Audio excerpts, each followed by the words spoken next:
tumeingia katika kipindi cha pili cha tatu actually, where we want to focus on cyberbullying. We've actually left physical bullying, now we're heading on to cyberbullying, but specifically we want to focus on the laws that have been passed in the last couple of days, specifically the controversial Computer Misuse and Cybercrimes Amendment Act of 2025.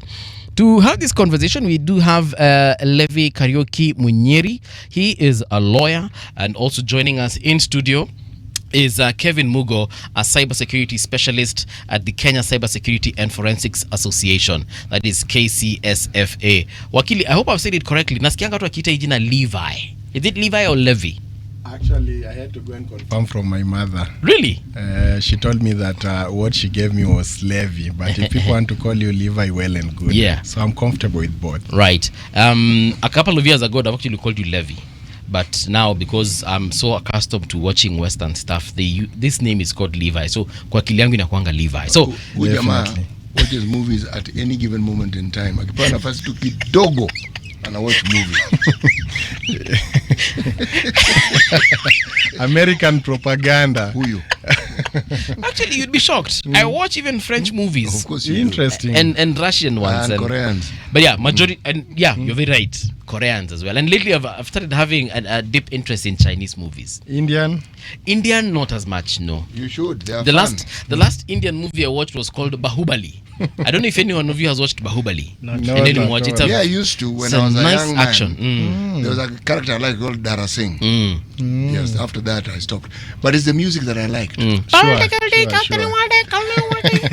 Half of it is music, actually. Yes, yeah. Is there anything like African movies? Yes! What do you mean? Kenya has several movies on Netflix. Nigeria has several movies on Netflix. Oh, Nigeria has not several. Yeah. Tons. It's an entire industry. Yeah.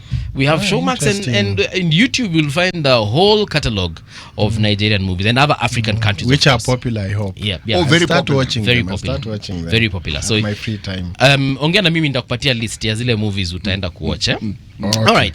Let's talk about cybercrimes, and I'll start with you, Mr. Mugo. Maybe tell us a bit about the Kenya Cybersecurity and Forensics Association. Yeah, sure. Thank you very much, and it's a pleasure meeting all of you. Karibu. Kenya Cybersecurity and Forensics Association is a body registered legally under the Kenyan laws. That's now the laws of the land. And mainly what it does is that it assists in combating common problems that affect people from one, the corporate sector, and then secondly, there is also the social aspect of life, the normal mama mboga, the normal mkulima somewhere, and the rest, because we are all traversing at a very sharp rate in the digital age, and the technological advancements that are coming up are coming at a very huge pace. And now the challenge is, how do we ensure that there is security for everyone and no one is left behind? So what we majorly do, we have professionals from different bodies, from one, the government, and also two, the corporate or the private parastatals, whereby we come together with each one of them with something that you can bring to the table, so that we can be able to now work together to now solve the common problems that are there. And what we majorly do also is to provide also mentorship for the forthcoming generations, because you'll always need someone to hold your hand, because a lot of people are passionate. True. But the road is now where do I start from? So that's what we usually do, and we've had very successful forums and very successful partnerships for several years so far, I think since 2015, and I think we're almost hitting the 10-year mark, and we'll be able to even do more as time goes on. So that's what we do in summary. Okay, good stuff. Oh, that was a summary? Yeah. That was very comprehensive. Thank you. But thank you so much for that. Yes. So there's this whole issue of the controversial Cybercrimes Act, Levi, and a lot of people, there's a lot that is going around, and to some extent I actually feel like I don't even understand what this Cybercrimes Act is all about. Are you able to break it down a bit for us so that we can have some palatable granules? Definitely. Thank you for the invitation. I'm happy to be here. It is indeed a very technical legal issue, and I've seen a lot of misreporting and misrepresentation on social media and even on mainstream media. This is the issue. There is a Computer Misuse and Cybercrimes Act of 2015, a law that was enacted in 2015, which was actually challenged in court, but the petitioners failed to challenge it successfully at the High Court, and the matter is pending before the Court of Appeal. So what happened last year, Parliament passed a law that is called the Computer Misuse and Cybercrimes Amendment Act.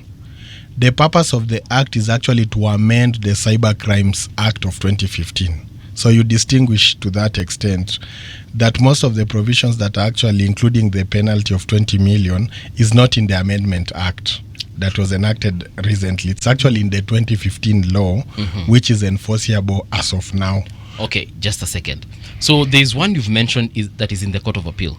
Yes. Before the Court of Appeal. Yes. That's the 2015 one. Yes. And the 2015 one. It's 2018. 2018. 2018, sorry. Okay. So the 2018 one is the one that is before the Court of Appeal. Yes. But it's still being enforced. Yes. So that means if right now, if according to that law, I contravene it, I am paying 20 million. Yes. Yes. So that is the issue. Hold it. So the law was enacted. Yes. Yes. Someone has taken the matter to court. Yes. Since the court hasn't come to a determination, in essence, the law is in force. Sure. Yeah. That's what we're saying. Yes. Because originally, it started. The law was, it was, let's call it, activated in the most simple way in 2018. After that, it has been there. And then now on October 15th, that's October of this month, that's when the signature of the amendment came forth through the president, Dr. William Samoei Ruto, and through that there were clear issues that were outlined. And then now from there, that's when we now had the court issues coming up, and that's when this wrangles started coming up. I think we'll outline what was happening in between along the way, but majorly it was tied to now what the powers of various parties can be able to do vis-a-vis what was there initially, and also in other laws that are directly connected to it. So in essence, you're telling us Yes. that what we are talking about is an amendment to the bill. Exactly. That is An what the amendment. president signed Yes. on. So Yes. here there are no two bills or two acts. No. There's the original, and then now The there's act is a 2015 act. 2018. Act. Yes. Now the amendment is what the president apparently appended his signature to around the same time that Raila Odinga had passed away. Exactly. That one. Exactly. I'm giving it context. Exactly. Okay, so Yes. So this is the same thing, Wakil. So actually, legally, what it means, there's something we call a Mother Act. So the Mother Act is the 2018 Act, which Yeah. is substantive. So what is happening currently, it is only an amendment act, in the sense that the Amendment Act seeks to amend the Mother and Substantive Act, which is the 2018 one. So what is being amended? So that is the question, and that's why we are in court. I'm one of the petitioners who have gone to court, and I've seen some commentary about it. It is very narrow. What has actually happened, there are several provisions and amendments that have been recommended. What has been challenged in court so far, and conservatory orders have been issued in the petition by LSK and Ruben Kigame, is a single amendment, which is an amendment to actually section 27. The amendment is under section 27 of the Amendment Act, that amends the main act by introducing a single 4 words, which actually states that it's a whole paragraph. Maybe you can allow me to read it. by all We means, have all read the it. time. Yes. Because we want to understand this. It's a very technical issue in law, Isome tu alafu and it's tuambie good vizuri. that we understand it properly. So trying to break it down in an easy way to understand, this is how the act read under the main act. Is called Cap 79C. This is now under the 2018 one. Yes. What does it read? It is a criminal offense for a person if a person communicates either directly or indirectly with another person or anyone known to that person, and they know or ought to know that it causes them apprehension of fear or violence to them, or damage or loss on that person, or detrimentally affects that person in whole or part of an indecent or grossly offensive nature and affects the person. It's a legalistic, but what simply is saying, and that's the reason why the matter has actually been challenged in court, Yes. and it's pending before the Court of Appeal. Right. It is simply saying any communication that is likely to cause apprehension of fear of violence on another person, it's illegal. So for the listener to understand, Yes. give me an example between me and Mugo. If I do what to Mugo, if I tell Mugo what? Yeah. So actually, that's the issue that is in court. There is a provision or a rule that when you are framing criminal offenses, you should be very specific Okay. on what exactly do you want to criminalize. So when you talk about apprehension of fear, it is a very wide term, because myself, I don't know what your phobias are. Okay. So it actually uncovers almost everything. If I become critical of the government, and there is no secret that these laws are made vague, in essence, to actually get any person who is critical of government, I mean, that's the and charge nuance. them. Yeah. And you remember the penalty is 20 million, Yeah. or imprisonment for 10 years, very draconian, Okay. or both for such an offense. So you are right in that sense that your guess is as good as mine. I also don't know. It is anything that causes someone fear or apprehension. So it is a very vague law that essentially cannot pass the constitutional test. But so if I tell Mugo, for example, ntakuchapa, and then he's afraid. So the court will have to interpret. That means they can charge you.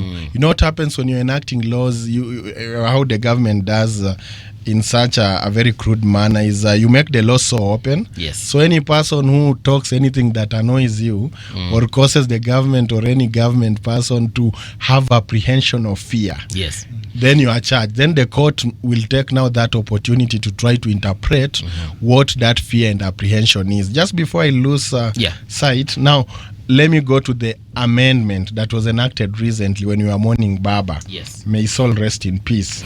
The amendment only adds a 4-word sentence.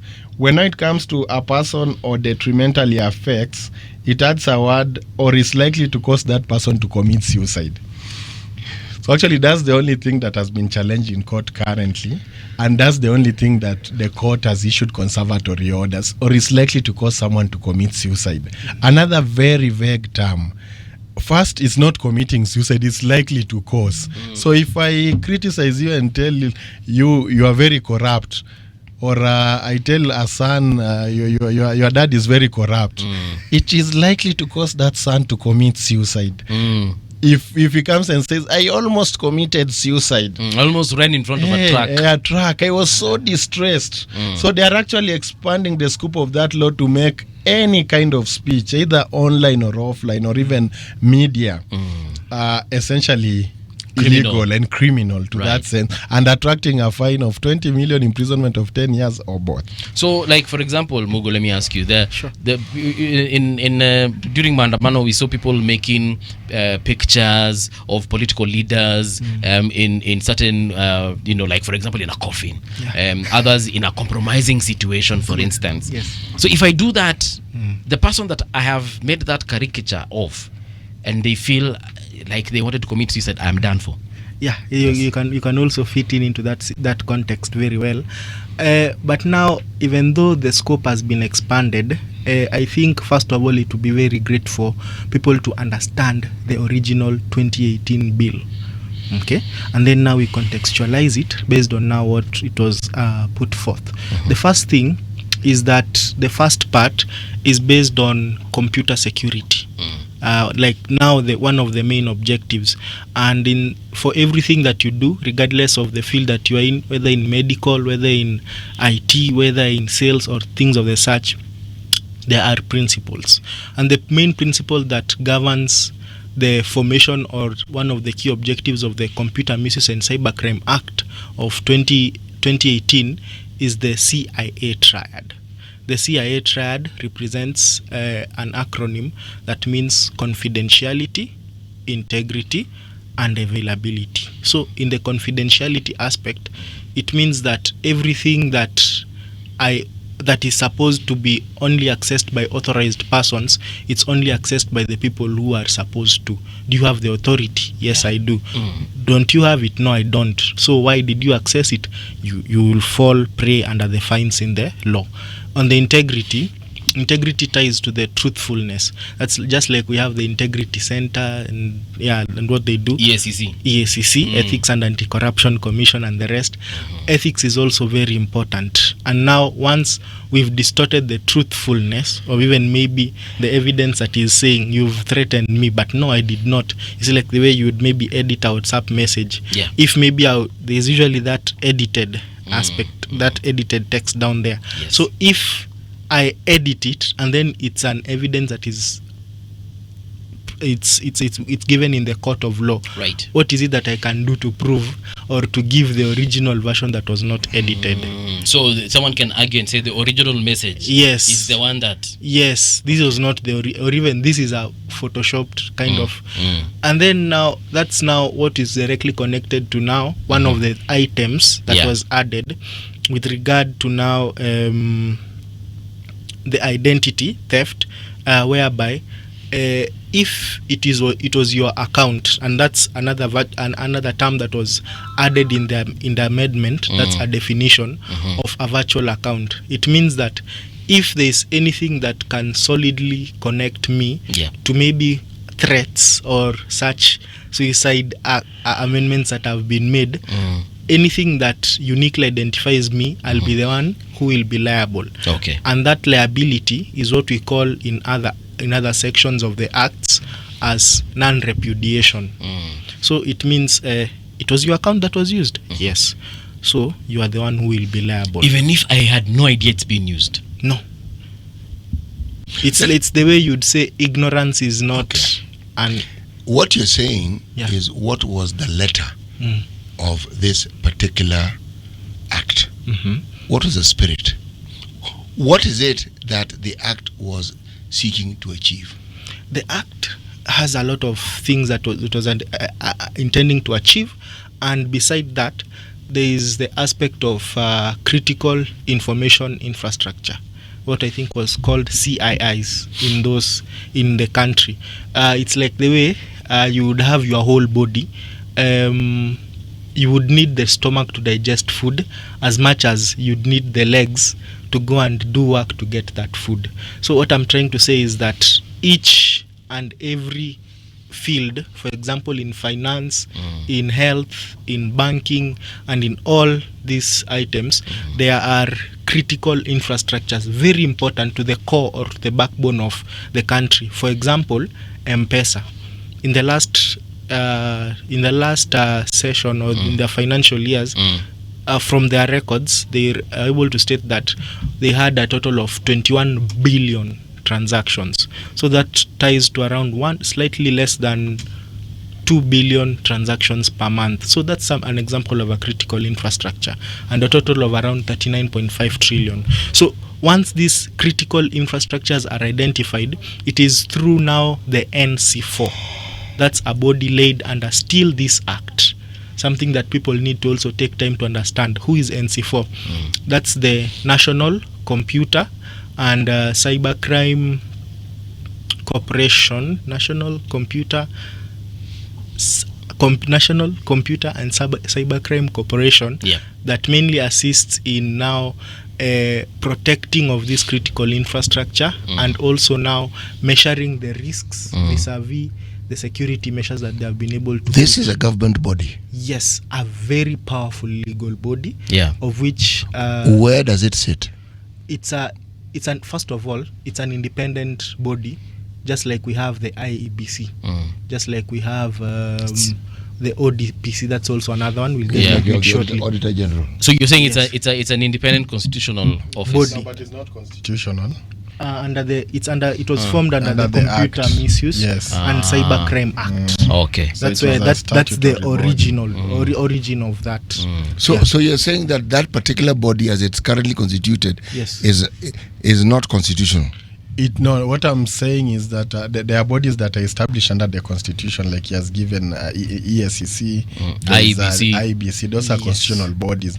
What is actually citing is a body that is established under the 2018 law. And as he has correctly said, it's a very powerful body because it actually even reports to the National Security Council. That is very powerful, and there is a reason to that. And I've read actually the petition challenging it at the High Court that failed, and now at the Court of Appeal. One of the things that they're arguing is that that's why I'll depart with my brother here, in the sense that the government wants to portray this law as very important, which is important. There are new forms of crimes that are coming up that require some level of new legislation. But there is an important question that Muga asked, and the question is, what is the spirit and letter of this law?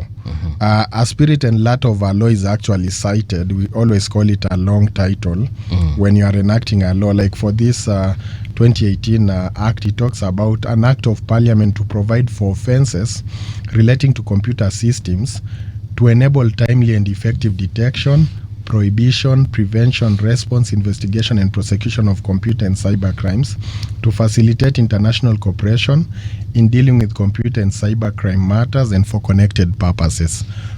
So that's where the challenge comes as constitutional lawyers, because I'll also note that some of these offenses are actually in other laws. The penal code has electronic offenses that people have been charged, because some of these things have not started happening now. Something like M-Pesa fraud started when M-Pesa came. So there have been some other laws where these people are being charged. But now, which is correctly so, they need now to specify the laws so that it's even easier for the prosecution to prove it. But this is where the mischief comes. The government is taking advantage of such necessity to now sneak in laws that are specifically meant to target dissenting voices, especially online. So that's where the constitutionality of this matter is under challenge. One, as we've noted, is that they are framing these things on a very broad way. Something like M-Pesa, if you want to curtail money transfer fraud, just use the word money transfer fraud. Then you start using likely to cause someone to commit suicide. So if someone steals your M-Pesa and you feel like you want to commit suicide, you are charged under that law. If someone insults a politician, he wants to commit suicide, you are charged under that law. So basically, Levi, what you're saying is that this law, it's like a song that is not rhyming. Yes, true. It's not making sense. It is mischievous. Yeah. And why is it mischievous? Is because the government of the day, actually every law, I've even seen when they're enacting banking laws, they want to introduce an aspect that favors them in terms of politicizing an act. There's something you've said in the previous statement that there's a law that already exists in another article or something. Yes. Or another act. Sure. What was it again? There's the penal code, perhaps is more conversant with those laws. There is another communication law. Maybe he can address them. I don't have them on my fingertip. Directly connected to that, we have articles 31, 32, 31, 33, 34, 35 and 36 of the Constitution that are, if I would say, if the act is amended, they would slightly go against that kind of amendment, because now, back to now, the NC4, the organization that I was now talking about, we said that it was governed, it is a 10 persons body, if I would put it that way, from organizations such as the Communication Authority, NIS, DCI. It has several commissioners. Yes, multi-agency. It's a multi-agency. Okay. So there is also the PS for Interior Security. There is the PS for ICT. There is the Attorney General. There is also the Chief of the Kenya Defence Forces. Yes, you can see the strength of it. It's a very powerful organization. Along with that, there is also the Director of Public Prosecution. Yes. Fupi, who isn't there? Actually, to shock you, things like the Gen Z protest and the abductions, the only logical explanation of how they could trace people, like I remember at some point people showed up at my house, luckily I was not there. It is traced on this body. This is the body that was there's tracking someone, people. Safaricom is there, and representative from communication authorities. Hold on. NIS is there. Hold on. You want to tell me the telcos are also represented in Yes, this? yes. So it is somewhere people can sit on a table and agree to trace someone to his doorstep. The other side of the coin, let's also not forget that the government is also a major shareholder of these telecos.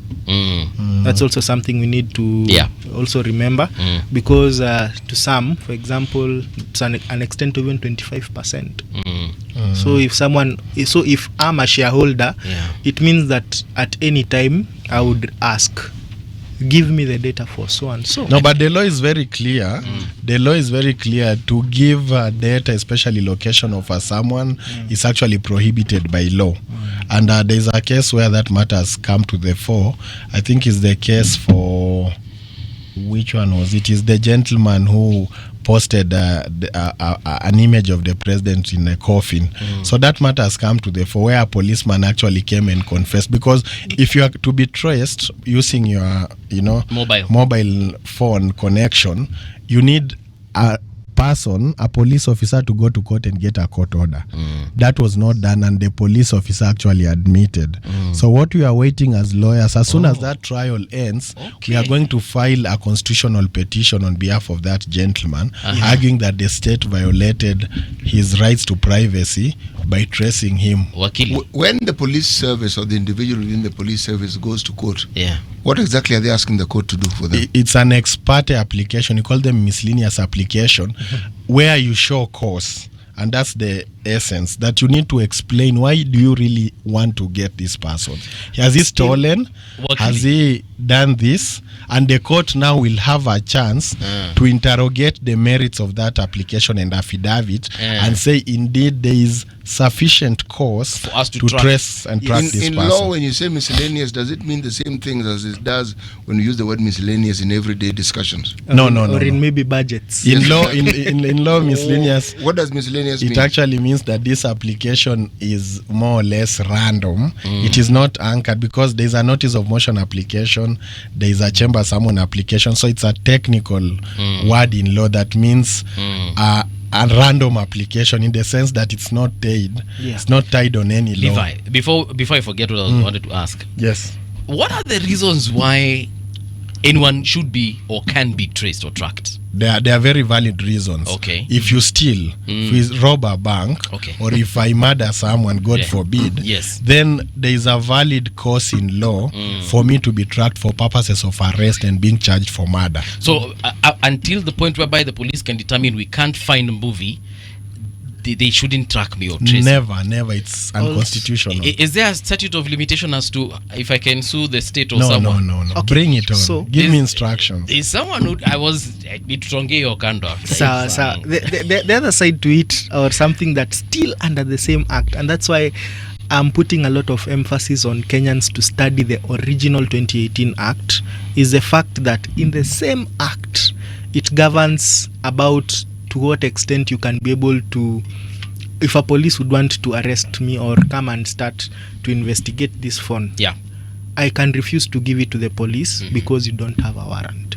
A warrant is a must. It's a must. It is a must. Compulsory. And if it would be taken out of my custody, used as evidence in the court of law, there's one perspective, and then I get to the second. If it's used as evidence and there was no warrant tied to it, that evidence this can warrant be is null what you and call a void. court order. Yes, it's essentially a search warrant. Yeah, a search warrant to search your phone for information. I would want to search your phone with regard to case ABC, and here is our. So if you do not have it, that evidence can be considered as null and void. The second perspective, and I believe it was a mistake that was always being done before such technological advancements would come up, is the fact that you would still take this phone and start searching it manually. That is a wrong procedure. Because number one, there is something we call a forensic image of this device. What it would mean is that I would need, if I'm the investigating officer, Yeah. I will need to create an exact replica, not copy paste. Okay. Because the moment I copy a file from location A to location B, it will have already tampered with something we call metadata. Okay, and in the tampering of metadata, we will not be able to justify that this file was gotten in 2023, but it was gotten at the time that investigator was Copying. Kevin, what is metadata? Metadata is information about a file. For example, you'd create a Word document right now, say, I am in radio generation, save it, and then it will store the data with regard to the time that you created it. So those details, for example, the time, the day, computer device the location, that the created device, who created it, and things of the such. The moment the investigator would copy paste it, that's already evidence that is tampered with, and it would not be justifiable in the court of law. So the best thing is for the investigating officer to gather a forensic, to get the search warrant. Number two, to get another document we call a chain of custody that would say that I as the investigating officer received this evidence this day and time for this purpose, and this is what I did with the evidence. After that, I gave it to investigating officer B at this date and time for this purpose, and the cycle continues until the case is finished within the court of law. And in that forensic image, what happens is that there is a unique code that is there. So the moment I would just unlock this phone, or maybe something as minor as opening a file, the whole value would change. So as much as possible as the number that was recorded in the initial phase from investigative officer A and to the last one, maybe F, and they do not match, that evidence is still null and void, because we don't know what would have happened in between.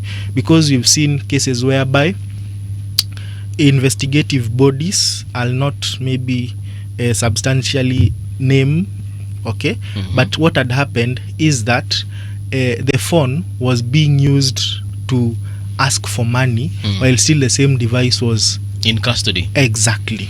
But it is a matter in public. It is the case of the officers that have been arrested currently and hiyo ni story tutaongea.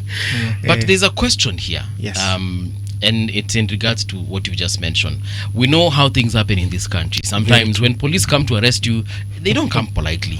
Yes. Wanakuja wanasikanga tu Mugo, lala chini, unakula kofi mbili, leta hiyo simu, inachukuliwa.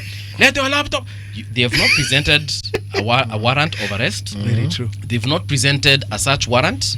They didn't ask me politely to get into my car, for example. They just come, grab, wapi funguo ya gari? By the time you're like, coffee ushakulwa, funguo za gari zimechukuliwa. There's an officer already in your bedroom doing God knows what, getting evidence that they have been set, or even planting evidence.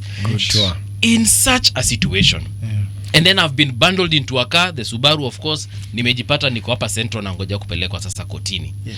By the time all these things are presented, chances are on the day of my arraignment, they will produce a search warrant, they will produce an arrest warrant, things they never showed me, they never even asked me. Very true. But those things will be presented there. So how do I protect myself against that? They've already tampered with my phone. They've already tampered with my laptops. Yes. How do I deal with that situation? Actually, it goes back to what I mentioned. Yeah. They number one need to have a chain of custody of the evidence they gathered. That's why I'm taking the context of this phone, because it's the most common ABC that everyone has. So the moment you don't have a chain of custody for this phone, who had it from the point you came to my home to the minute that we are in court, hizo vitu zitaandikwa kwa station huko bila mimi kujua, na by the time maybe hata nimengoloa jina tayari, mguu yangu imevunjika. Levi, you want to say something? Yes, it's critical. This is now more of it's a legal solution. There are two aspects when it comes to dealing with illegal evidence.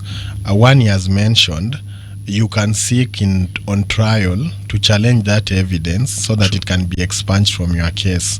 The second one is even more potent, because any such action, as you've said, it's a violation of your privacy, it's a violation of your right to human dignity. There is a whole cocktail of rights that have been violated. So the potent remedy in law is essentially, and I've seen people doing it. I remember there's a colleague of mine who was on traffic and saw some cop arresting someone illegally. He actually left his car, went, and he was also arrested. He filed a case against the Kenya National Police. This is a constitutional petition where you challenge that your rights have been violated and you're entitled actually to a compensation for that, and I think he was compensated 3 million or something. The lawyer or the person who was lawyer. I don't know what happened to the person, but what we're encouraging, it's an issue of you can't be assisted if you don't approach the court. Some of these small things you suffer, like even some of the arrests we see when someone comes to search. I've seen it's very common. You can actually search someone without a warrant when there is a reason to believe that there is commission of an offense that can happen with some level of immediacy. So if you find someone with a gun and that person might be going to shoot someone, as a cop you don't need a warrant. But there are circumstances. I remember when I was in a comrade in university, it was very common. You are sat somewhere, you are having a drink, a policeman comes and says, "Why are you drinking?" And he says, search these people. And then they get bangi. So and they'll now go and charge you for bangi. Of course, and not for or even not planted. Comrades saa zingine wako na maneno kidogo. Okay. But even if they get that bangi and what they were looking for was a weapon, then there is a constitutional cause that search and acquisition of bangi is illegal to the extent that that was not the intention of the search. So these things, I encourage people, get lawyers and take them to court. They might look normal, but if you go to court and prove what you are saying, you'll be awarded a few millions. So are we saying that if the cops had come to this studio looking for weapons, and they search the four of us, but in the process of searching, they find the bangi, we are free to go? You actually it's an argument, but the argument often should lean towards that search was illegal because they are not looking for bangi, they are looking for guns. Okay. So there is an element of illegality of that search that can be arguable in court to argue that actually that evidence was illegally obtained and therefore it should not be searched of it. It's an argument, let me say that. So the constitutional petition is the remedy. If your right is violated even for an hour, go and file a constitutional petition and you are likely to win. But you see, there always seems to be a bit of a wall where this discussion is concerned. Do members of the police service understand that we have these rights? Do members of that? Police service. Do they know? They know that we have. Do they know that we have this right? Unajaribu nini? Unajaribu nini? Unasema nini? Mimi nitafute warrant na nimekuona na ask a very fundamental question. Unajibu officer. So let me just maybe answer before my colleague responds. That's one of the things. When the issue of judicial reform started with the new constitution, there was also something we call police reforms. And that's a fundamental question in the sense that if you don't train people and you don't change the mentality of the law enforcers, then some of these problems will persist. And, they are harass street families. You don't expect a street family to get a lawyer and sue them in court. So the whole argument of Kiganjo training, that up to now our police are still receiving colonial training. I know various training that NGOs, government agencies have started to try to retrain the police, but I still find it problematic because the original training ya Kiganjo iko na shida. Hata ukuje waambiwe kizungu mingi kwa boardroom halls juu nafanya hivi, if your first mentality when you are joining the force is fairly problematic, there is a problem. So that curriculum has not been changed. It has not been changed, interestingly. Fundamentally, no. So if it hasn't been changed, then it means we are fighting a losing battle. Yes, and there's a reason why it has not been changed, because the state still considers the police as an important tool of oppression. So that's why we talk about the spirit constitutionalism, that we have a new constitution, but some of our institutions and the government are stuck in the old constitutional order. Is it the government? Is it the arms of government?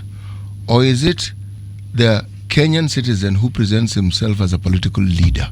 Because everything in this country revolves around politics. Sure. And the political leadership. Now, the context where we come in as the Kenya Cybersecurity and Forensics Association, and if you remember the words I mentioned as I had started my introduction, is that we are trying to transform everyone regardless of the sector that you are in.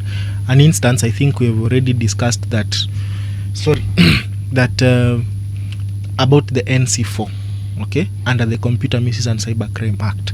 At the moment, we are in a discussion with them to identify such and more challenges, whether police reforms, whether operations with regards to the law, whether operations with regards to the cybersecurity, cyber threat intelligence, investigations, and the rest, in the posture of now the solving and the transformation of the country to fit in the digital economy, and also with the many years to come in advancements in technology. What we are trying to do is to bring them on board, and that's a conversation that we have been having, especially with the NC4 when it now comes to the reforming of such challenges. So yes, it might not be a one-day process, but there's something that is happening in the background, and it has been a good journey so far, especially now under the secretariat or the leadership of the association, whereby we've been able to even have joint meetings with them, have partnerships with them, carry out even breakfasts and conferences with regard to now creating an impact and also trying to solve the problems that we are discussing on this round table. Let me ask this question. Sure. When you have such discussions, I'm certain that even when you look at issues, there's an element of prioritization as to the issues you're looking at. Very true. What are the fundamental priorities that you are looking into? I'm hoping that these fundamentals are the building blocks that the change you're speaking of will be built upon. Very good question. So the foundation or the most paramount issues we are looking at is the cybersecurity posture of the country. That's the first thing, because of the very sharp and high increase in digital crime, and also internal, either amongst the in the corporate level, the government level, and also amongst the common mwananchi. That's the first thing. The second thing is now the reforming with regard to now the training. Even we had a meeting with the Teacher Service Commission, that's some days ago, and we're also trying to create the same impact along with them. So at the moment, the biggest success rate that we've been able to achieve is especially with the youth. Okay, because recently we had a forum that was talking about misinformation and disinformation, especially now because majority of the people with the online power are the youth or the so-called Gen Zs. So what we are trying to do is now create that impact and teach them, hey, do not be posting false information. How can you differentiate true and false information? What do you do to handle it? Do you react? Do you repost? Do you offend? Do you say and things of the such? So a lot needs to be done, and the good thing is that we have working groups, and so in these working groups, each working group has a leader, and each of the working groups, there's a problem that is being solved, either with regards to innovation, user awareness training, or even problems that the common mwananchi and even maybe the government is trying to solve, or in the niche that is being targeted as a major issue that needs to be resolved in the soonest Why time did you possible. talk with the Teachers Service Commission? Why have you had conversation with the Teachers Service Commission? So these conversations, and it's something that I've always seen working, we've seen the transition of now the CBC and such curriculums. So one thing is, these are children who have mobile phones.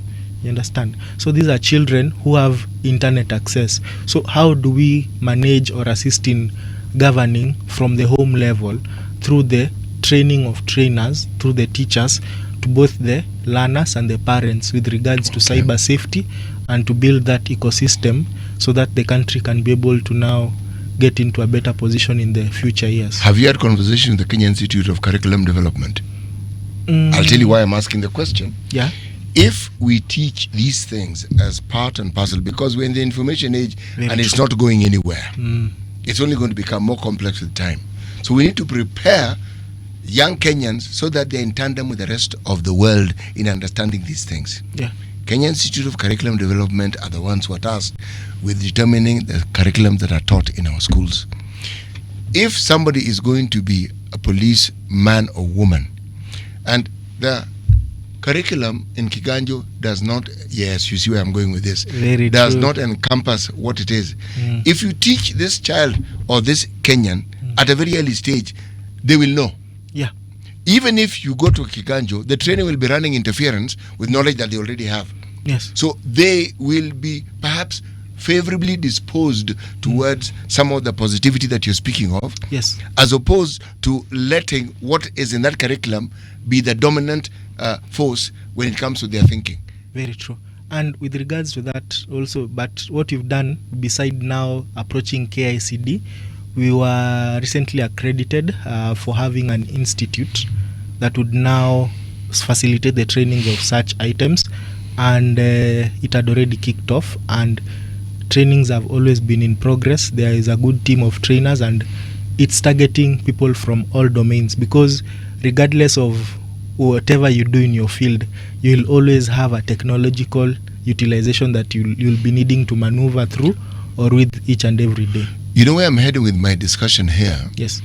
Is I don't know whether you can teach patriotism, but you know, I'm Actually, asking, you can. Yes. If you can teach hatred, you can teach patriotism. No, hatred. Did you really teach it? When people imbue knowledge, they learn from the examples of others. Yes, you could call it teaching. Same with patriotism. If we were to talk about the Kenyan way of doing things or the patriotism, what would it look like? How would we represent patriotism in this country? Patriotism is an act of fighting for your country, or to stand with it through, or like to defend your country passionately. You get it? Then we are just about the most unpatriotic people on the globe. That's a very interesting question, and it comes back when you talk about patriotism, which essentially is love for your country. If I interpret it in a legal sense, I'll use the word constitutionalism. That for a constitutional order to work, we should believe in that constitution. And it is a work in progress, unfortunately, and that's why we keep telling our people, when you go to the ballot, think before you vote. One of the biggest contributory factors to the challenges we're having even with constitutionalism is the government that we voted in. It does not promote constitutionalism. Actually, it fights the belief in the constitution. I don't believe the government is the problem. The people are the problem, because they are the ones who elect Yes, exactly. the government. Does the government vote itself in? The answer is no, they do not. Muga, I'm on record. I vied for MP in Mokoroine in elections in 2022. What did the wonderful citizens of Mokoroine think of your candidature? And if you had my famous quote after that election, the intellectual margin between myself and the voters was too wide to enable the meeting of the minds. The problem is not the voter there, it's you. No, with your intellectual might, you should have been able to bring your intellectualism to a point where it's common fodder, so everybody can understand. I am not interested. When you go to politics, then don't vie for public you office. become a crook. I vied for public office to show people who an ideal candidate is, who an ideal candidate is, who is an ideal candidate in an election, because the people who present themselves on the ballot are crooks. Levi, that has been the challenge we are having. I like your mind. I don't scoop too low to be with the people. I don't. You have a good mind. Yes. You have an excellent legal mind. Great. You need to get a political mind. There's a reason why I'm saying this. I'm not saying be a crook. These people who you went to have a very clear idea of the sort of leaders they want. Okay. And it's mistaken. Very mistaken. Actually, it is not mistaken. The citizens of this country vote in all these ne'er-do-wells that we have in parliament for the simple reason, not that there are no alternatives. It is because many of our voters find themselves in a fairly helpless situation. You see, it's a journey that you must take them through. What you're trying to do is correct. It's absolutely correct, and more people should do it. But you must understand how you do it so that it communicates what you want. I'm not a therapist, Muga, to go and cure stupidity of the people. I'll never get, but I'll continue vying, and I'm going to vie again. Ooh, what Kenyans lack what Kenyans lack is an understanding that when you are going to the ballot, vote for someone whose ideals will go and assist you. Let me give you just a minute. I give you a background about the president of the Republic of Kenya. The president of the Republic of Kenya was actually indicted and charged of crimes against humanity. Two presidents. Two. Yeah. So someone is charged with crimes against humanity at The Hague, the highest and the worst crimes known to humanity. This person was charged in a Nairobi court for land grabbing of land belonging to the Kenya pipeline. This person becomes a president. He becomes a president. The government starts murdering young people en masse in the streets. Then you get shocked. When you are voting for a person who has been charged for crimes against humanity, what were you thinking? And you think Kenyan voters are intelligent? Yes, or they want something? Yes, they are. So why are they crying now? Why are they going to the streets? Yet the person who they voted for presented his character well to them, and they clapped, cheered, they were bribed, went to the ballot, voted for him. A month after voting for him, they are crying. It is the peak of stupidity. There's no better word for that. Why?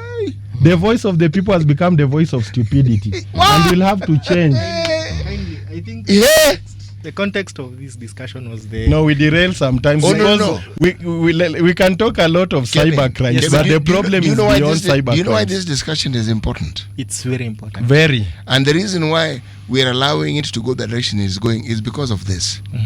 These laws apply to human beings. Very true. These human beings are in Kenya.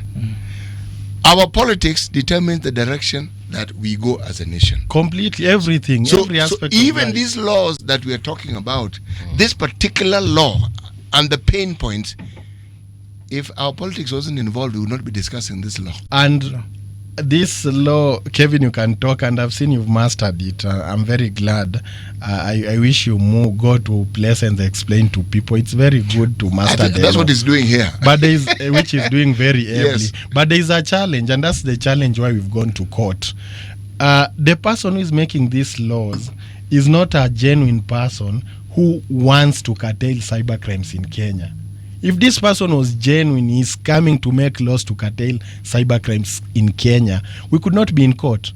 This person, let me read for you a section, one of the, now returning to the court discussion, and dovetailing with what we are talking, one of the biggest issues that we have with the amendment, actually two major issues with the amendment. One we've spoken about, that is introducing the issue of likely to commit suicide.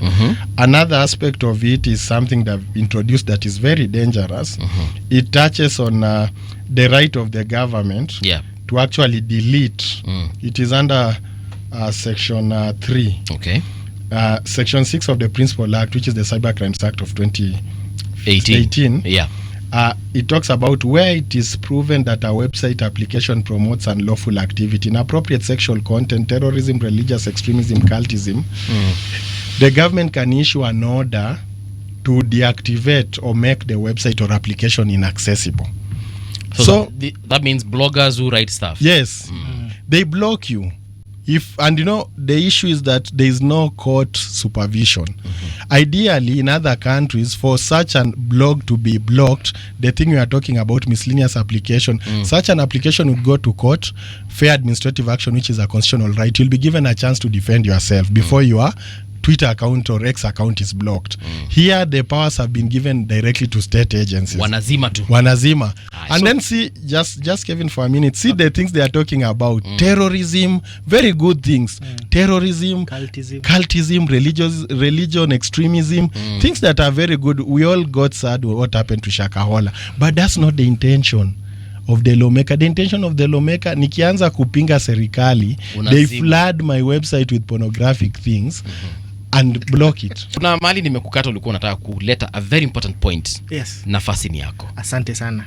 So the main context of this discussion was for us, or for the public, to understand what was there and what is being modified. That was the very critical thing. And then from there we now try to tie it down to what is its feasibility in the country. And that is now we have two sides of the coin: the government that had approved this bill, and then now there's the petitioner side that is now countering this bill and have the virtue of these things are not clear, these things are giving extra power, and these things are not in alignment with what was initially there in the constitution. And just to touch on now the issues that were coming up or the reasons behind it is, number one, freedom of expression, a very key aspect of the constitution of 2010 that has been touched. One of our in our Bill of Rights. Yes, freedom of expression. So when I talk about freedom of expression, I would want to say person X, I can substantially prove, or in accordance with the record, let's read this expenditure, let's read what was allocated to him in the budget, where is the misalignment coming up. So the moment my freedom of expression has been cut down because I'm trying to outline my facts as they are and in accordance with maybe the documents that would come from the government, there is a chance that maybe my post would be brought down, my account would be brought down. And in one of the amendments with this is that they introduced the definition of a virtual account. Yeah.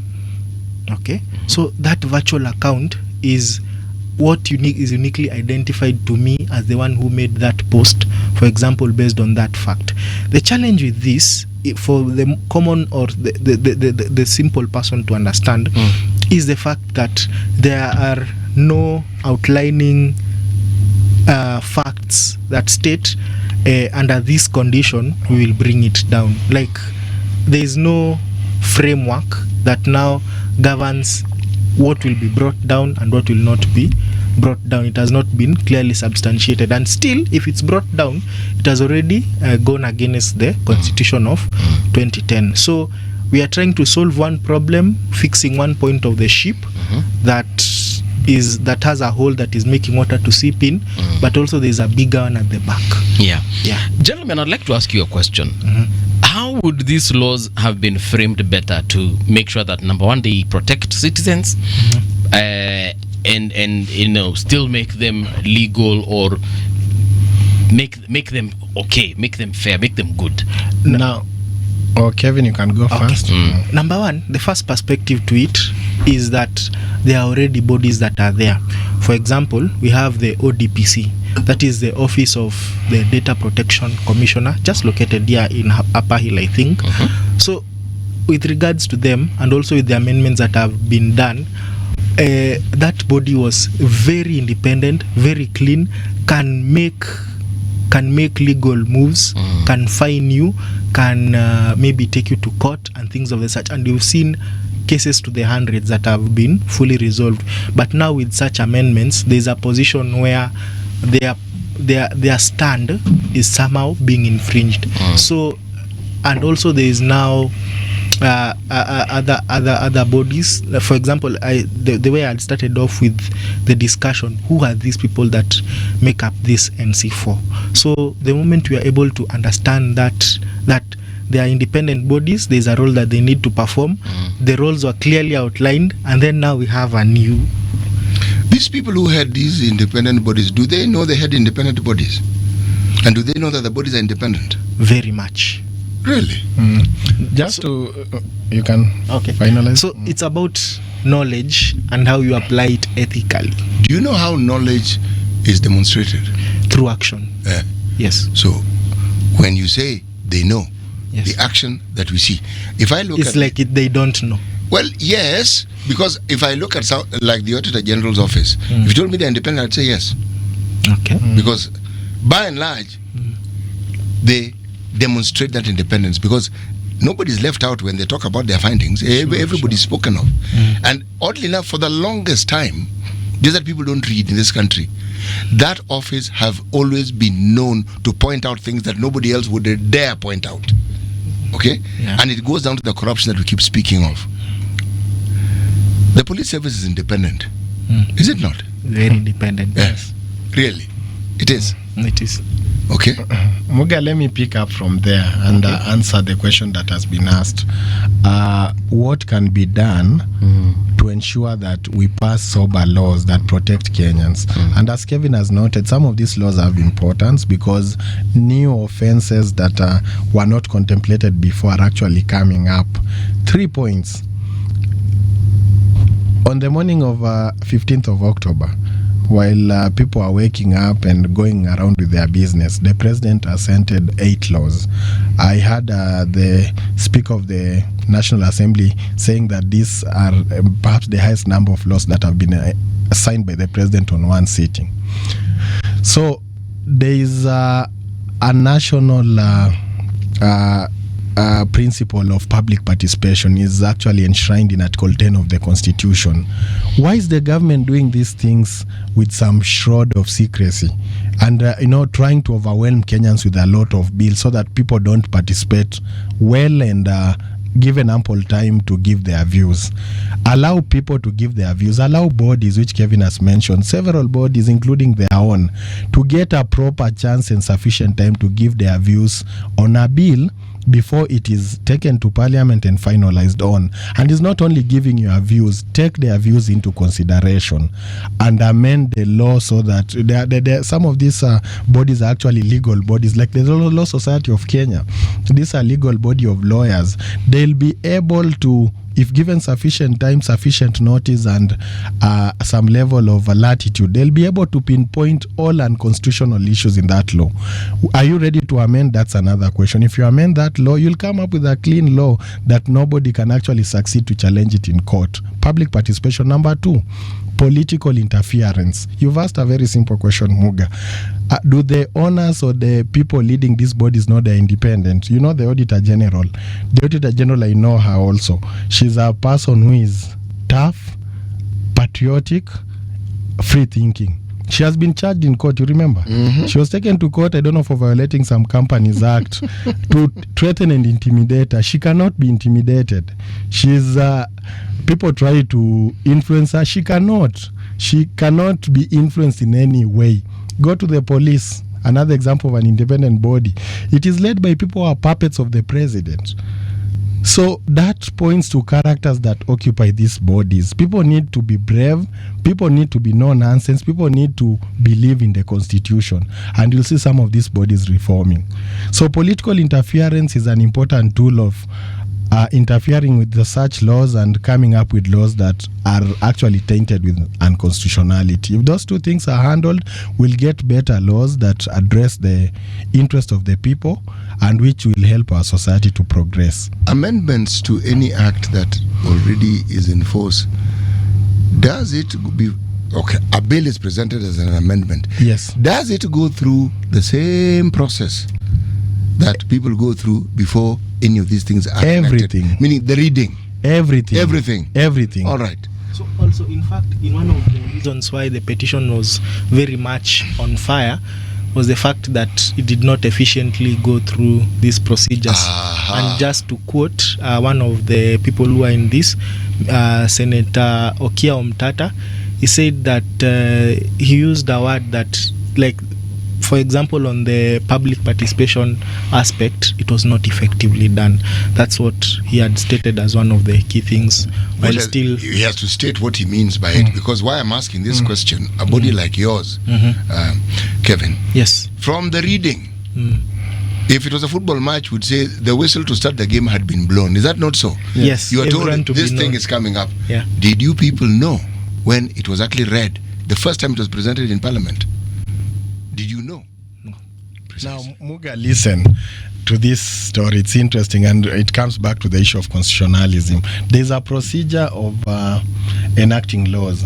First reading, second reading, report, state committee. Yes. Interestingly and purposefully, the law does not give timelines. Very clear timelines. There is one law, like the Finance Act. The process can take as much as 1 month or 2. Can it take a day? We know of processes, laws that have been enacted with 2 days.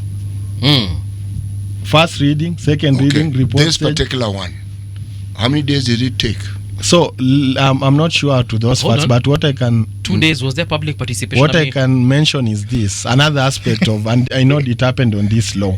You bring 10 bills in Parliament at one time, And then as politicians with instructions from their godfathers and people who control them, they tell them, have only 5 minutes for this. A deliberation of 5 minutes, a debate of 5 minutes for this specific act. So in that aspect, and in Kenya, the public discourse is always overwhelmed. As you are dealing with bills, you are dealing with Adani, you are dealing with corrupt governors, you are dealing with scandals that come every day. So they intentionally distract the public into other things, and then they follow the law, not for a kind of an objective purpose, but for procedural purposes. So whether you know or not, you don't get a proper chance to ventilate your opinion on that. Levi, if I have given myself this patriotic duty of being one among others who keeps a close watch on this rogue parliament that we have, I would ask the question that I'm asking now. First reading, got it. It's supposed to be in the public domain. Was it in the public domain? Was it nestled in that website of Parliament so that we know? It was. So we knew. Let me confess myself. I got an email. We are alerted. I have a lot of bills that are actually, it's in Kenya Law Reports. Yes. All bills that are in Parliament. Yes. I went and checked that alert to trace this bill. It was there, but it was sent with 16 others. Even if there were 30, this is precisely my point. Yes. We are not dealing with people whom we met yesterday. Yes. They are not people whose antiques we are witnessing today. Yes. We know how Parliament works. Kabisa. It's not that we don't know. We know. So let's assume you knew. I knew, and I took keen interest. And you are bringing up a very important issue that we should not, and I think Kevin, you should also not. There's also some form of not complacency, lethargy, but some form of government bodies that we know our government entities like ours, LSK and yours, should be more vigilant, because how these things pass the attention of some very important bodies is also questionable. My point exactly, because the whistle that has been blown now with the signing could have been blown then. Yes, but said, folks, there is this bill. Can we look at this thing thoroughly? Muga, let me shock you. Even if you knew, and I knew some people knew, there's nothing you can do. No. What do you mean there's nothing you can do? Right one, now we are doing the law does not allow you, separation of powers does not allow you to challenge a bill. It has happened once under very unique circumstances, but you cannot challenge a bill when it's in Parliament. You should allow Parliament to finish its work. Tell me about that. So you only challenge when it's enacted. Tell me about the law so that I understand it, and where public participation. Because public participation is you're discussing the bill. Yes. So where does public participation come in? You wait until they've gone through all the processes. No. This I can tell you for free. If you give me time, I'll give you. It is by law. I'll give you a newspaper advertisement of this bill. It was advertised somewhere in some newspaper. Yes, but according they met the legal requirements of publishing this, but they did not have any intention of viable and meaningful public participation. I'm trying to say I have a question, perhaps, and maybe perhaps it will bring out what City is trying to ask. Yes. So this bill, there's a reason why it has all those processes. Yes. The readings, including the public participation. Yes. So what is the purpose of public participation? For us to be told this is what the bill says and then we agree, or this is what the bill says and then I raise up my hand and say, wait, goja kidogo, hapo kidogo, shida. I've litigated on public participation. Let me assist you to disseminate it. Public participation, as I've said, is one of the national values under Article 10 of the Constitution. Democracy, public participation, there are many others, all those kind of things. There are like 10 or so. So what it requires that in everything, actually everything the government does within its powers and resources, allow some people a chance to talk about it, give them an opportunity, and most important, consider their opinions. So actually it's not limited to laws. Anything, if the government wants to change curriculum to CBC, it is a national value. That means is what Muga calls the spirit of the Constitution. When you want to change curriculum of schools, this is something that affects millions of people. Allow those people an opportunity to discuss it. And I've seen even things that are not laws, people have gone to court to challenge that there was no meaningful public participation. So the issue of public participation, I'll call it a procedural right, in the sense that the government has a right to avail. First, notify the people. You can't participate on something you've not been notified with. And ordinarily, they do through their website, newspaper advertisement. The second thing is you give people a chance. Like the best act or bill that gave proper public participation was the Finance Act of 2024. And it's not accident that for the first time a law in Kenya caused protests that almost toppled the government. That law, I remember I appeared in 3 forums to give my clients opinions on it. Public participation was exhaustive. And I saw even the president perhaps rightfully bragging. He was saying other governments have been opaque. For the first time, this government has enforced a right. So that law was properly public participation was proper, and the result is that even a woman in the village could understand the basics of the Finance Act. So it is not something that is totally framed in black and white. It's something that relies on the spirit of the government. Do you want people to understand this bill? What extent or how much resources are we going to put in the act? I'm telling you, the Finance Act of 2024, there were so many resources in millions were put in barazas in almost all counties. So what the law says is that an opportunity should be given. People should be allowed to gather and participate. You've seen emails. They always put a parliament email where you can send. I remember there's for one bill actually people sent until the email jammed or something. Just the finance yeah, it's the finance bill. So you can see it is not something in black and white. It is a spirit. So you'll find some laws the government, and it requires money. The government has put in more money for whatever reason. For some laws that it doesn't want a lot of public discourse, it kind of now shrinks to mere procedure. We've put a notice. You'll hear there was a baraza somewhere. There's an email. And then the law is passed. So it is something that is actually based on the will of the government, but in essence, to challenge that public participation did not happen, you need to prove that they did not advertise. You need to prove that no forum was given. A critical aspect about public participation: there is no mandatory requirement that what you participate should be included. So it is just procedural. They can ignore you. To ask the question City asked. Yes. So at what point are we supposed to reject a bill or an act? Is it after it has been signed into law, or while it is in the process of conversation? You cannot reject a bill and an act. There are ways where Kenyans can enact laws. One is directly through a referendum. Second is through the elective representative. So what the government has given people is just a power to give their views. But the ultimate decision of passing an act lies with the parliament. Okay. So they can ignore your views so long as they give you a chance and enact that law. So that's what they did in this case. All right. So when in this all these other processes that this bill went through before it was signed by the president. Yes. That's now where we're asking watu kama akina Mugo Okwapi. CJ Maraga has been very vocal now. Ruben Kigami and others, including yourself. Yes. So at what point why are we getting to hear about it now? Why didn't we hear about it that time to organize hata kama ni maandamano if we had to? So that is a very important question, and that's how I'm trying to answer it. I'll try to get it. Is that the government had no intention of bringing this bill to the attention of the people. So when they go to, this first reading looks like a very big ceremony where you first read it. No, it's just the speaker to take the paper from the clerk and say there is a bill called the Computer Misuse Amendment Bill that is before this house. That is first reading. It maybe takes a minute.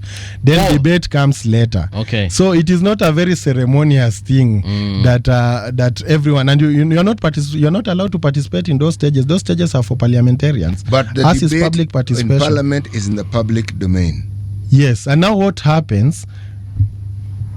These parliamentarians are puppets of some people. We know Parliament has actually been held hostage by the executive. Where is evidence? Evidence is there, it's here. So you will find in such a bill, they present like 8 bills on debate on one afternoon when there are only 5 parliamentarians. No, of course the quorum is at 10, very few people. Then these people have instructions. What's the quorum for Parliament? 50. So what happens in this case is that these people will debate this bill for maybe 10 minutes. And then they say we are satisfied. They move on. Because they have been captured. Yes. So in Kenya, they have been captured. In Kenya of today, where I'm working and I'm struggling to earn a living. As a lawyer, I'm representing clients. I'm struggling with Adani. I'm struggling with some other scandal. I'm excused. Okay. I apologize that it might have missed my attention, but I'm excused. Actually, I want to hear where Kina Mugo were when all this was happening. Perhaps. So, because you are not representing Adani, we know that. Not at all, not at all. I've never met him. I had him the first time, as all of us on this table did. But what I would put as my contribution to this table on that is that dynamism in the professionalism in the country has changed to a very vast extent. And the expertise that is already there in the country is something that should always be considered, because when it now comes to leadership, there is management, and this management works with consultation. And through this consultation, that is now where such bodies and other bodies come in, so that we can lay our own remarks. For example, in the Data Protection Act of 2019, that was something we greatly contributed to. And in fact, we had various sittings.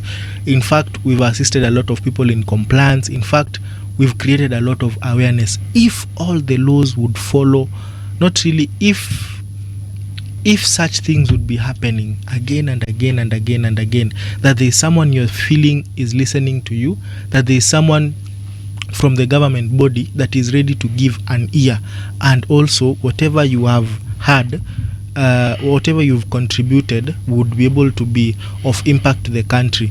That is when we would be able to notice movement. One of the key things, I think, through the association, we've been able to successfully contribute to various acts, to various decisions in the court of law, and we've been able to work with ethics. So the people on the ground are there. The people on the ground can be able to do. The people on the ground are waiting. But Mugo, you haven't answered the question. Where were you in this particular case? Not really. Ask Mugo a very important question. When did he hear first? When did he hear first of the miscellaneous amendment? I would not let me represent it at my own personal level, but not under the association. Okay. The explosion came on October 15th. Okay. On my side personally, right. But now as Kevin Mugo. Yes. That is when. But not the association. That's fair. Look, we're not saying that you guys are angels. We definitely do not expect perfection, but I think it's only fair. You are assuming that angels are perfect. Oh yeah, angels are perfect. Really? Yeah. There's no evidence to show that. There's no wewe na evidence. evidence yako mtaenda huko There might nje. be no evidence they are angels. Yes. Wewe na evidence yako mtaenda huko nje. But Mugo, Yes. that said and done. Moving forward, of course, this has been a very good lesson, right? Yeah. So now, how do we sort this thing out? Because we are now in court and we can see what is happening. Court imefanya kuna kitu wamefanya. What has the court specifically done? Have they suspended? Have they frozen? What have they done? Yeah, number one, first thing is that it's a case in progress, and there'll be another hearing on the 5th of November this year.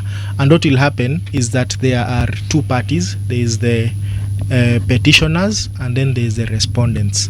From the time of the hearing, I think the petitioners were given about 3 days or so that they can table their facts, and then now the respondents were given about 7 days. So now on the 5th there'll be now one of the key or the core hearings with regards now to the courts, now with regard to now the activities that are happening with regard to this. And now our antenna are fully raised. They are fully raised because we've taken time to create that awareness. We've taken time to understand, and we know the challenges that would come up with what is being amended, and even what was already there. To what extent do these laws have that muscle to handle the issues? Because technology is very dynamic. That's the first thing we need to remember, and still the laws need to move with them. So what is that power that needs to be kept? Because also in cybersecurity, as much as we are trying to, because there are two teams, they're usually the attackers and they're usually the defenders. And we have to admit that there are attacks that have never been known. We usually call them 0 days. So to what extent are we able to punch the bag the moment we are punched in the soonest time possible to counter such issues? Do we have that tenacity as a country? So those are things that we are supposed to look at and consider as a very strong learning point as we also move. Let me ask this question. If indeed at the time when it was first read, or when the discussion started taking place and it's in the public domain, the sort of attention was given to this bill, do you think that it should have been signed into law? Yes, it would have been. Just like the Finance Act. Even as, let us say, this, the same attention that is being given to it now. If it was given to it before it was signed, it would still have been signed. It would have been signed like the Finance Act, forcefully, without concern of what Kenyans think. They don't care what Kenyans think. But don't you think that if that was the case, we'd be dealing with something completely different now? Of course. Because the understanding of what the noise was about would be clearer. Because the discussion around the bill, of course, what we're having now, would have been had then. So Yes. even as it's signed into law, people know exactly what has been signed into law, and they understand the ramifications of the very thing that they don't particularly agree with, and something which public participation was not fully enacted in. Yes, knowledge is power, and it would have been important. But the fact that the law exists would have still happened. And if someone violates the law, unless of course conservatory orders that have been placed now, they could have still charged you. Do you know why All I'm of asking this these- question? Is because with the Gen Z protests, there was a serious pause in these matters regarding the finance bill. All right? True. What you have very, very vigorously and clearly argued for or portrayed is that the executive took note and gave the impression they were willing to make changes. This particular bill, and it's being signed in, is a demonstration of the effect that the 2024 demonstrations had. Correct. Okay? Yes. Cause, consequences. Yes. Okay? So, Action and reaction. yes, I am of the opinion that had the sort of attention been given, one would have gone back to the 2024 issue and considered and reconsidered. I'm saying two words: considered, reconsidered, signing. Because now you are signing into law something that people actually know about and they do not like. Let me shock you, Muga, and I'll tell you the reason why we are giving attention to this bill specifically. On the 8 laws that the president signed, I've told you about the narrowness of this act. Essentially, we are in court to challenge a 4-word phrase that has been added, likely to cause someone to commit suicide. We are doing it for a purpose, and the purpose is that freedom of expression is so integral to democratic space. So let's tackle this first. Among the laws that the president signed, without getting into the details, that's a whole argument for another day. This is the list you should be concerned with. There's a law that has been signed where the government has started action to actually convert all freehold land in Kenya into kind of leasehold. So that, you know, the way you pay rates for leasehold land in Nairobi, even villagers, even people under freehold land are compelled to pay rates. So that my grandmother in the village who has lived on land for 50 years is actually now under a threat to start paying rates. And the consequences of paying rates are what? If you don't pay rates, the government has a priority interest in that land. It comes and sells that So we are land back to and the recovers poll tax. itself. Exactly. We become heart tenants tax. of the crown. Tenants, Kavirondo. Yes. We've gone back there. So don't be shocked that this law is so draconian. There are more draconian laws that we are going to tackle. What we are keen on, let's start with the expression, because even for me to educate people on this conversion of freehold land into something else, I need to have my X account open. I need to have such a forum allowed so that we can express ourselves and educate ourselves in this. This is the kind of government we are dealing with. And the challenge with that is that we don't know to what extent they can say close that account. Yes. The issue is there is no governing that It's just these people can do There it. is no provision provided for the supervisory role in Yes. some of these laws. Who will govern them? Yes, exactly. Don't Because there close it. has to be an entity that supervises this. And There has to be. They were already there. You see, There's the communication authorities. They create Exactly. this entity which reports to the Security Council, National Security Council. So you can see everything, even something that should have good intention, is being directed towards assisting the government of the day. Essentially, what it means that anything you do on social media, there's a person who is monitoring, who can report directly to the president under the National Security Council. So that is the folly, and that's the pitfall of dealing with a government that has an agenda, and the agenda is to oppress the people. Even something as genuine as terrorism, they want to sneak in something that will assist them have a leverage on politics and oppressing the people. you are a lawyer. Yes. You know what the Patriot Act did in the US. I know very Exactly. It's like an excuse was found. well. After the 9/11, Yes, an to excuse was now violate found. all rights Yes, of exactly. the people. You see now, it is for that reason that you see me going back to this issue. When you already know, not that you have an idea or an inkling, you know There is knowledge. this parliament has a tendency of singing to the tune of the executive. You know. They have been captured. You know. No, they have sold their birthright. This capturing thing places the blame on the executive. May I place the blame on them? Then I place the blame on us because they are our representative and we We do not elected them. hold them to account. Mi niko na swali. Yes. And I'm still back to the processes of first reading, second reading, public participation, third reading. Is there a point in time that we could have gone to court and stopped this thing from going on before it was actually signed? Unfortunately, no. And the reason is separation of powers, where the legislature's work is to make laws. The judiciary work is essentially to interpret those laws. Okay. And of course, the executive is to make policies. So we've tried it in the past, and myself, I don't support that. You know, some of these things can appear to be very good at the moment, but at some point later, You'll get the big story. it might never happen in our lifetime, but we hope at some point we might have a good executive, a good legislature, parliament. Then now the executive, which in Kenya is inherent to be rogue. I don't know, we were cast or what. No, we're not cursed, please. We cast ourselves. No. In fact, don't even go there. The country that has been the bastion of freedom and the bastion of human rights, they elected someone, and you can see how Donald Trump. So you can see how that is working out. Yes. It's not a Kenyan I'm problem. corrected. It's a humanity problem. Yes. So maybe And- we are cast as and humanity. executives always try to Sure. exercise their To will. be kings. They always do. It is human nature. Yes, they do that. And that's why people who created the systems that we now work Yes. with understood that this check and balance must Are be in place. important. Yes. Now back to the Now- question, just to finalize. Yes. So the work of the legislature is to make laws. Yeah. The judiciary can only interpret those laws. So in simple terms, the logic is that you cannot interpret a law that is not a law. Okay. So the law requires that you are given time until that process ends, because our challenge is narrow, pure on issues of constitutionality. So we cannot, I know one case where it happened, but there were unique factors.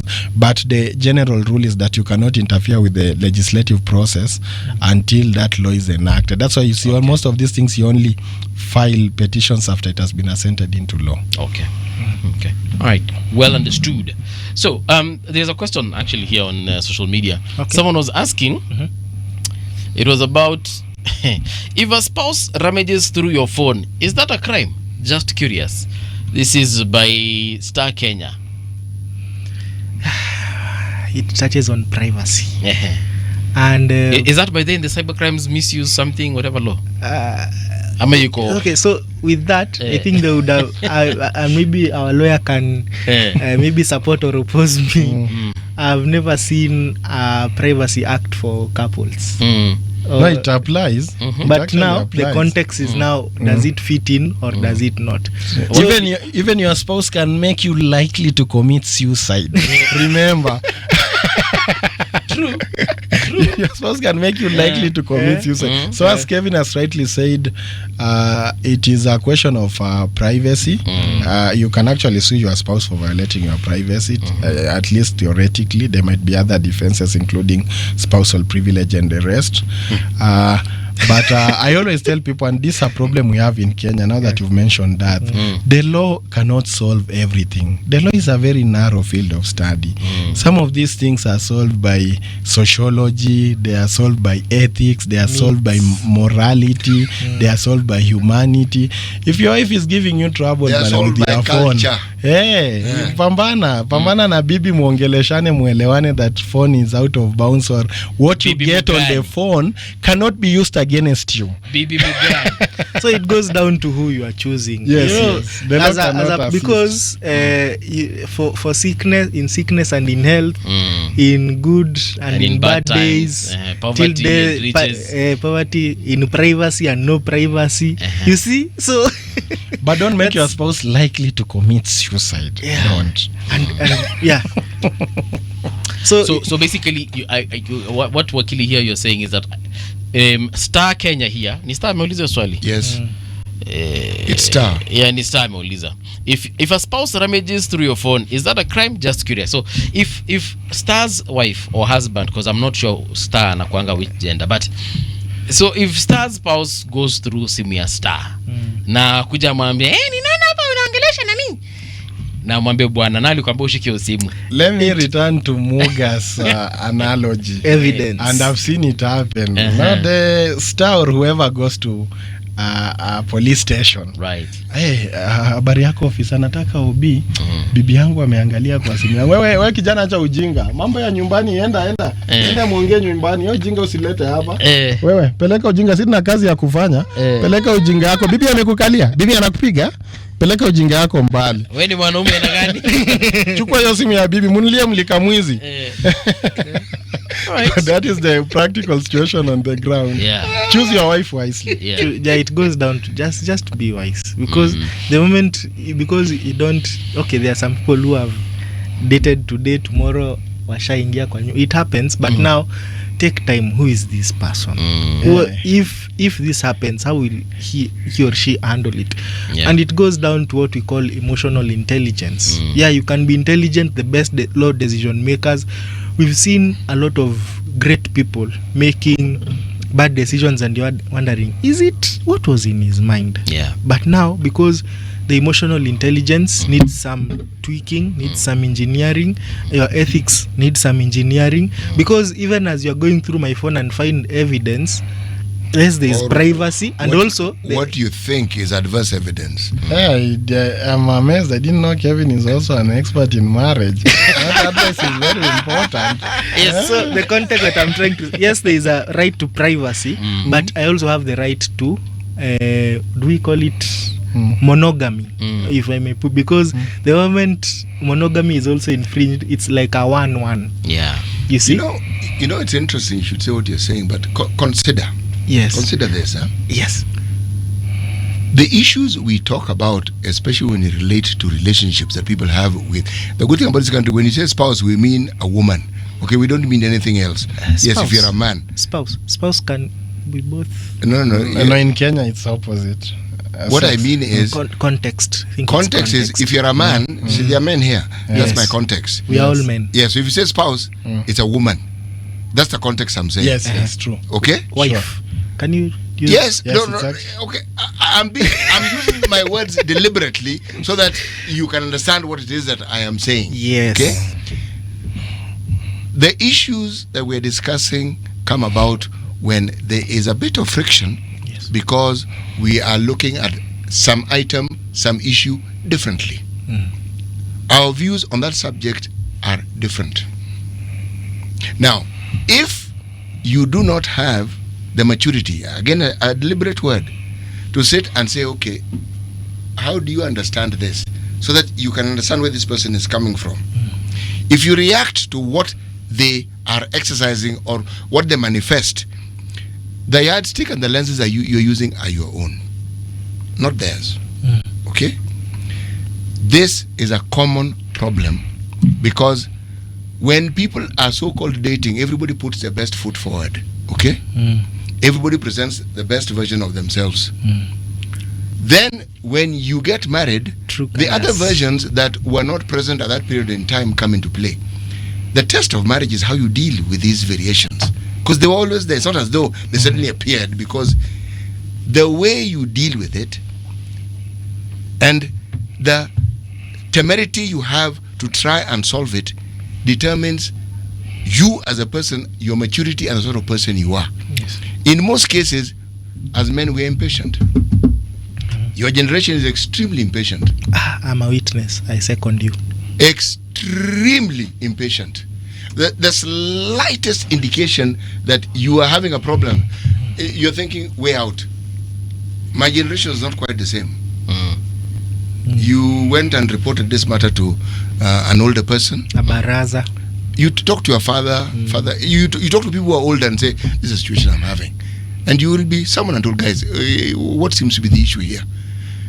Because you probably didn't want that, you would find ways of talking and solving this particular issue. The reason why I'm explaining what I'm explaining is this. That thought process also relates directly to how we relate to the law. We are hypocritical in the way we relate to the law. We will disregard the law when it suits our purposes, and we'll hold a very high standard when it relates to somebody else. Very high. Most Kenyans who are in places of employment will practice nepotism and not bat an eyelid. When they scream, it is because somebody else is benefiting and not them. Yes. It is the way we are. It's the way we deal with the looting of public property. If it's somebody you're aligned to, somehow it is okay. How can it possibly be okay? Irrespective of who the person is. When I talked about the relationship we have with the law, that's what I meant. We ourselves do not hold fidelity to the law. We do not have a relationship or a pact with the law where we try as much as possible to adhere to it. So when you adhere to it, that's a direct act of patriotism. But we don't. For some objective. People like Levi have more work than they've ever had in their lives. They have a lot of work, believe me. Because discussing a problem and solving it, lawyer. Well, he's here, ask him if I'm lying. People want them to resolve. This fellow is going to go to the law. And that problem may not necessarily require the law. Like Star. Yes, it does not require the law. But you've gone to him. So there's privacy and there's right to.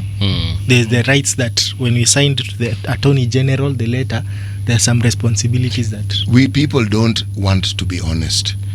By the time your wife is busybody looking at your phone, she has insecurity issues, and some of them are related directly to you. Before she married you, there's a way in which you conducted your life, and she has not forgotten. She was probably married out of 3 women you're seeing at the same time. So she's confirming that the other two... She is not secure. The other 2 are out of the picture. She knows another 4th one whom she hasn't discovered. And then she discovered that some of the names on your phone, okay, like Dan Kariuki, he is actually a lady called Daniela. But you've written Dan Kariuki. But that taking stems from the fact that legal fact, again ironical, that he who alleges must prove. You see a couple, bibi anauliza bwana, I know you are cheating. Mtu anakwambia let her prove. And that's it. But let me ask you, Wakili, if say I were to take my wife to court, yes, for whatever reason, yes, and then she's found guilty, yes, and then maybe she's even fined. I don't know. I do not know some of the like, for example. Why would you take her to court? I'm just asking. This is yes, I know, and that's why I'm asking. Why would you want to take her to court? Let's entertain this thought for a second. Because this wife was not forced on you. You're the one who decided to marry her. Si ni swali ni yangu. Okay, sawa. So I've reported my wife to the whatever. We are in court, and then she's fined 1 million bob or a 6-month jail term or both. So now watoto hapo unajua hiyo ni divorce roho safi. wacha hivyo utalipa hiyo kitu. I saw a very interesting case recently, like 2 weeks ago. It is now becoming common where there is a court called small claims court where now spouses are taking each other for debts. I left common. I left it at deposits and landlords, so it is now in relationships. Spouse anasema nilikopesha bwana yangu 1,100 hajalipa. So it has become a common phenomenon. I read a very interesting decision recently where the court said sawa, tumekubali mzee anakuwa hii pesa, but so long as the marriage subsists you cannot recover this money. Wait until you divorce. The day you divorce you can recover the money. For real? So really? Some of these things have the issues because it stems from a fact that that money was not really proven to be family money or individual money. So those issues arise. Like now when you're trying to sue your spouse, you'll have problem with something called as spousal privilege, where evidence from your spouse has some interrogation and challenges, but theoretically it's possible. Because if let's say she lent me $1 million, I mean 100,000 bob, so I've paid rent, paid the schools. Bro, you are started with $1 million. Why did you reduce it to 100,000? No, I want to make it practical a bit, so that others can also relate. No, listen, 100,000. Okay, let's move it. So I've borrowed 100,000. Yes, she gave you. Yes, she gave me. I was like, hey babe, kuna venye I need to give me 100k. So 100k I have paid probably for rent, school fees. I paid. Mzee is looking at you at a very critical. I paid for all these expenses hapa, nikalipa mfanyikazi, ushago, kuna kitu nilikuwa nalipa. Then sasa nipeleke kotini niambie judge, but alinipatia pesa na tumeitumia tu kwa nyumba, sasa alinipatia nikapeleka Sabina Joy. Is that, can I get away with that? Actually, I remember there's a time I was in some police station in Nairobi late at night. Then a lady came in and said he wants to record an OB. Then the police asked what is the problem, and the lady simply says, huyu ni bebu wangu, bebu wangu amenikona. Unaona nashtuka vitu zinafanyika city. The reason why this discussion is interesting is because it tells you about our collective psyche, how we handle things. And then there's a group of people who represent 70% of our population. 70, Yes, 70 plus actually. They are the ones who are ensconced in this thinking more than even my generation. Now, when you have a situation where you don't pay attention to details, a lot of things are going to pass you by. Completely. Very true, sir. There are a lot of things that you can actually forestall. You may not solve it, but utaiwekea breki kwa mbali, even as you, yes. But we do not, because you think the solution is you go and see Levi, or you go to the police station, and then many of these issues you don't actually need to go to any of those places. One day I sent my assistant to go and serve divorce papers. A lady came in the office very furious. I want to divorce the husband. Said, okay, kai imeshindikana, let me prepare divorce papers. They were taken to the homestead because that's the only place we could trace the husband. My assistant found the lady in the arms, in the bosom of her husband. Wamelala, wametulia kwa coach nje, wamerelax. Alafu akamserve papers. There are papers here. The husband is asking which papers. The wife is looking, is like she doesn't know what is happening. The husband looks at it, babe, hizi ni nini? The wife calls me and tells me, ambia mtu wako achukue makaratasi, hiyo mambo iliisha. I've changed my mind. Changed my mind. I think it's high time that from wherever we are, it goes down to ethics. Okay. Yes. It goes down to ethics. And I'm happy with the way he has said that not all 101 cases can be resolved. But the moment, number one, you have wisdom. You have the right calling that I am the man in the house, I need to do 1, 2, 3. She's the lady in the house, she needs to do 4, 5, 6, A, B, C. Yes, there may be conflicts because of challenges in life. But now, do we have the strength to hold on together? Okay. Do you have the strength to strategize? Do you have the strength to sit on the same table, because sitting on the same table, husband and wife, maybe sometimes is a challenge. One goes to that corner, the other one to that corner, but when children come along, it's all smiles and games. But when they go to bed, and that's, again, everyone goes to their corner. Goes to their corner, first half, second half. Okay. So I think it's high time, from wherever we are, regardless of whether it's relationships, whether it's government, whether it's the laws that we are fighting or agreeing with, whether it is our association doing this and the other, let's be governed by ethics. Let each person do. You know, Kevin, you are so spot on. We are all citizens of this country and we don't have another country. Very true. Okay? Yes. The reason why this discussion of marriage to me was important, we are married to this country. Husband and wife. Yeah, even if you leave, believe me, you are known as a Kenyan first, then whatever other nationality you've taken. And a lot of people outside say, I want to go back to my home. Most people who go abroad want to come back. I'm simply saying that the attention that we're giving this discussion, the same sort of attention we should give to anything that involves the running of the country. And the same fidelity.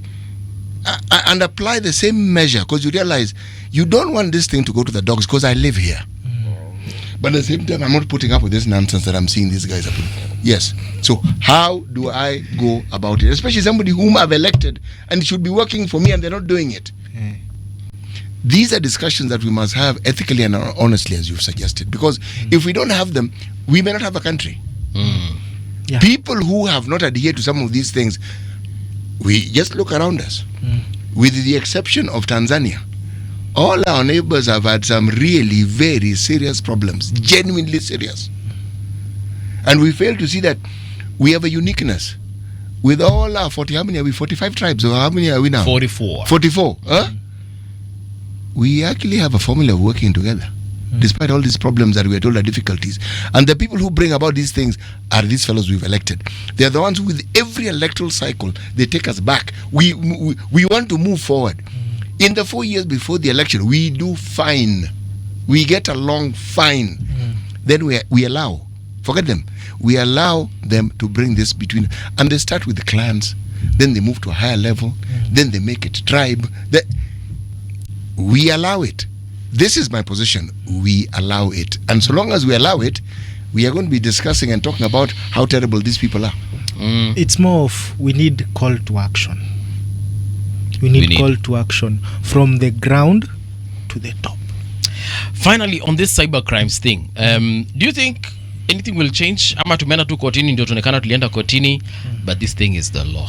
Yeah, that is the law. But I'm happy with the way the court has given an open ear, because from the word go, we know the common words that are maybe used, null and void, in substantive evidence, and the rest.